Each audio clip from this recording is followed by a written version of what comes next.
Delhi high court ने अपने एक अहम फैसले में कहा है कि जब पति अपनी पत्नी को अपने किसी मतलब के लिए इस्तेमाल करता है तो पत्नी को तलाक लेने का अधिकार मिल जाता है।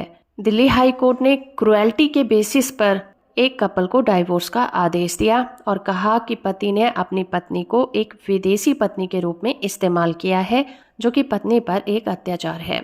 इस केस की सुनवाई के दौरान जस्टिस विपिन सांघी और जस्टिस जसमीत सिंह की बेंच ने कहा कि शादी को कंटिन्यू रखने से पत्नी पर अत्याचार होगा, इसीलिए इस तरह की शादी को कंटिन्यू रखने का कोई भी मकसद दिखाई नहीं देता। कोर्ट ने कहा कि शादी का मतलब होता है दो आत्माओं का मिलन, लेकिन इस शादी में ये जो कपल है वो अपने दुख या फिर सुख को साथ मिलकर बांट नहीं सकता। उनकी जो शादी है केवल कानूनी रूप से जारी है, फिजिकली या मेंटली रूप से वो पूरी तरह से खत्म हो चुकी है। इस मामले में जो कपल है उनकी मैरिज 11 साल पहले हुई थी, लेकिन पति अपनी पत्नी के पास तभी आता था जब वो इंडिया में आता था, क्योंकि पति कनाडा में रहता है। पत्नी का आरोप ये था कि पति ने अपनी छोटी छोटी यात्राओं के दौरान पत्नी को मानसिक, शारीरिक और भावनात्मक रूप से बहुत ज्यादा परेशान किया, और जब पत्नी ने तलाक के लिए फैमिली कोर्ट का दरवाजा खटखटाया तो उसकी याचिका खारिज कर दी गई। इसी के बेसिस पर पत्नी ने तलाक के लिए फैमिली कोर्ट का दरवाजा खटखटाया, लेकिन फैमिली कोर्ट ने उसकी याचिका को खारिज कर दिया। इसी आदेश से नाराज होकर पत्नी दिल्ली हाई कोर्ट पहुंची थी। हाई कोर्ट ने देखा कि दोनों के बीच जो अलगाव है वो काफी लंबा है। इस दौरान अगर थोड़े थोड़े दिनों के लिए वो मिलते भी हैं